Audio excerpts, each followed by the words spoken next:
let us all do we can to build a better future. So I have two articles from RT, and look, don't tell Rachel Maddow. Wait, you got an RT article today? That shocks me. Oh, well, don't tell Rachel. Case Maddow. study, you gotta be careful. RT's moving in on your territory. Anyways, we got a case study QB video segment too. We do. I know, we but do. It's just fun to say that. I can't believe it. All right. So, anyways, this is an article. Twitter is going to warn you if you're about to tweet something potentially harmful or offensive. Says 34% of users won't post after this warning. So, Twitter is raising concerns with critics by introducing a new feature that prompts you to pause or reconsider a tweet the platform may deem offensive, and the social media behemoth implies it's something the users want to see. I don't like seeing it. I don't like seeing how anytime I tweet anything from the Gray Zone or RT or even videos from Case Study QB, because for some reason, Twitter has deemed Case Study QB's Twitter page to be offensive, even though the only videos that he's posting up there are clips from MSNBC, Fox News, ABC, CBS, or Bloomberg. Ironic. Like, wow, really, Twitter? So I understand why a lot of users are saying, well, what's the point of me posting on Twitter if you're going to do this? So again, continue on. Twitter said in a Wednesday blog post announcement that they've been testing a new feature last year and have now made improvements based on feedback. Feedback from who, Jack? These improvements include consideration of the nature of the relationship between the author and the replier, meaning a tweet that could typically be deemed offensive, oh no, may have less of a chance of being flagged if two users in a conversation often reply to one another on the platform. Oh my goodness. Other changes include a system that more actively targets profanity and, in a quote, adjustments to our technology to better account for situations which language may be reclaimed by underrepresented communities and used in non-harmful ways. Man, the algorithms are definitely going to get it all right 100% of the time, just like they always do. This is like that episode from The Simpsons where it was a Halloween special where everyone had to think happy thoughts because Bart had all this power, and this old man said, "I'm tired of thinking happy thoughts," and he gets turned into a dog. That's the kind of world we're going into. Happy thoughts. Feel good all the time. Hi, everybody. I'm smiling. It's madness. An example given by the company in an announcement of a tweet that would receive a prompt is one that includes profanity. Oh, wow. The company did not specify whether political takes that may be considered controversial would also get prompts before being published, which means it's going to happen. The prompt, according to Twitter, will give people a chance to reconsider tweets that the user might regret later. Oh, wow. Well, you know what the thing is? Here's the thing. If you're going to say something stupid on social media and not do any research or not even think like, hey, do I need to tweet this? Because I don't really tweet that much. I usually retweet other people. Because like, what am I going to say that's original that hasn't been said on Twitter already? And also, it's like, okay, so we have this. They're saying 34% of people, which is interesting because that number is literally 1/3, which is just an interesting number that you get as a result. I'm not saying it's not happening. I'm just saying it's an interesting number. Who are the people that are going to be reconsidering? Who is that 34%? My guess is it's sort of people in the middle that don't really care about these things one way or another. They're just kind of saying something. They're going to see Twitter go, ooh, can you rephrase it? And they're going to go, okay. I can't think of many hardcore people that are on a mission to do something to change, who I guess are supposed to be the people that Twitter is supposed to be targeting anyway, or at least that's who they're intending. Yeah. I don't think those people are going to go, oh, well, never mind. I won't tweet that. Right. So anyways, again, there's a little bit more to the article, but I want to bring the second article that I want to pull up right now. And this, again, really concerns me about the power of Twitter and what it will do. So again, a lot of users are upset at the fact that, again, Twitter's telling you, hey, don't do profane words. You better watch this. You better watch that. But again, what are we seeing firsthand? We're seeing a lot of people being censored. And look, independent media, progressives, leftists, libertarians, anyone that's going outside the norm of neoliberal establishment thinking is put on the chopping block. And look, even conservatives too. And while I am not a fan of Donald Trump, and I think I speak on behalf of the entire team, we are not fans of Trump. The fact that, again, we're seeing this happen. Can we pull this article up? Twitter bans Trump desk account after Democrats demand censorship. So again, a political party has just demanded, again, demanded that a Twitter account be taken down. If this was, let's say Trump got reelected and this was the Republican Party making the demand, there's no way you're going to argue with me saying that there won't be people in the streets screaming from the rooftop, or Cenk Uygur saying, oh, we got to stop this. We got to do this. That's why you got to donate money to us now. Yeah. Sorry. Well, I mean, that's what they do.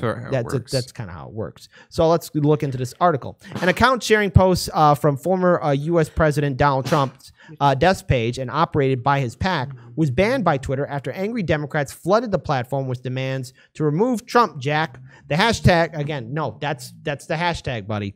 FaZe was laughing in the background. The hashtag aimed at Twitter CEO Jack Dorsey had over 20,000 tweets on Wednesday, hours after the account at DJT Desk appeared on the platform. The account explicitly said it was not Trump tweeting, but posting content generated by the 45th U.S. president on his own website called From the Desk of Donald J. Trump.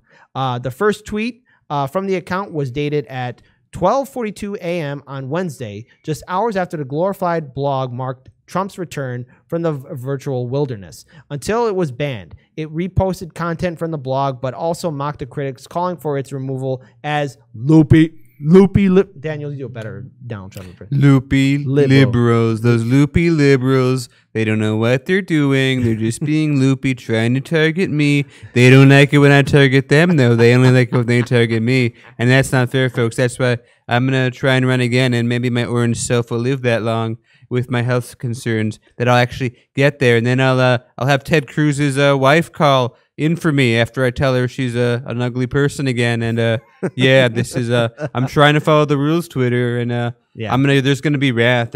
They gotta be really worried if Trump gets elected again, because after everything that they've done to him, and you know how personally, you know what I'm gonna say? He takes these things about as personally as AOC does. Oh, and he's worse. And he's worse because he's willing to act on it rather than just tweet about it. Yeah. What's gonna happen when he gets into office and he's like, Twitter, you either have a company or the Democrats no longer have Twitter accounts. You got to pick one. Can't pick both. Can't pick neither. You got to pick one. Yeah, again. So this is a quote. Former President Donald J. Trump is not tweeting. Any posts made, aside from replies like this one, are direct copies from the desk. The account said in one of the first tweets, posts are made by Save America on behalf of the 45th President of the United States, then distributed onto this platform. Another tweet simply said, Donald J. Trump, proceeding by the words, trigger warning. Twitter had banned Trump's personal account in January while he was still the sitting president, citing concern about how his posts might be received or interpreted on and off platform. Dorsey's company also echoed the Democratic accusation that Trump had incited violence on the U.S. Capitol on January 6th. Other social media companies, Facebook, Instagram, YouTube, Snapchat, quickly followed suit. YouTube has even banned the voice of Donald Trump, deleting videos and even accounts that posted any interviews or recordings of the former president. Facebook's removal of Trump was upheld on Wednesday by its oversight board and international panel. The Millennial Park Behemoth outsourced its censorship decisions too.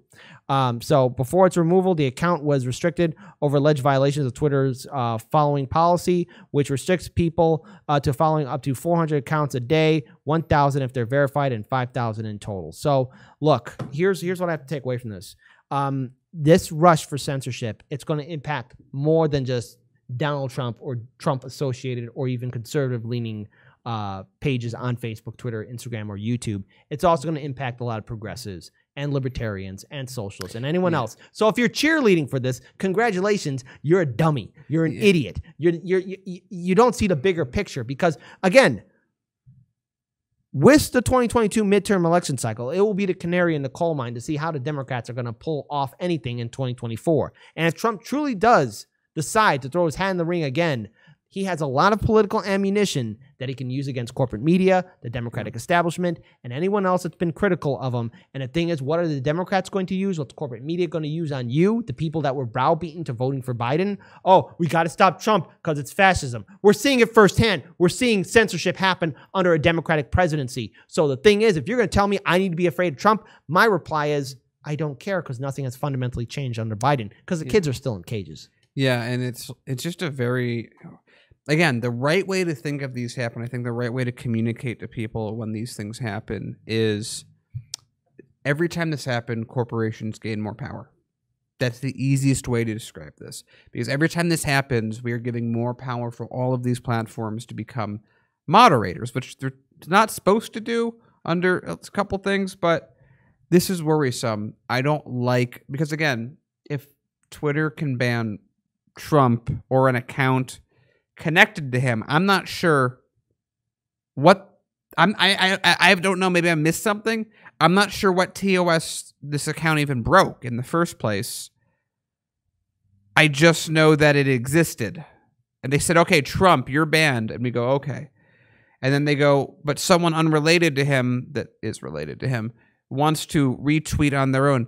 That should follow TOS. So are we saying that if enough people yell, an account can just get shut down? It just always seems, and again, this always seems to be something that if you're powerful, these are the two powerful groups fighting each other.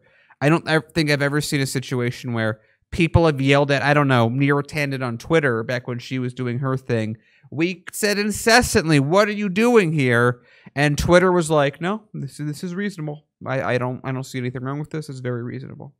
It's what this is, and what should concern all of you is that, again, the censorship will happen. That's why we tell people before we end this segment, subscribe to us on Odyssey, subscribe to us on Rockfin, because there will be a day, maybe not today, maybe not tomorrow, where YouTube, Thanos, your favorite content creator, us included,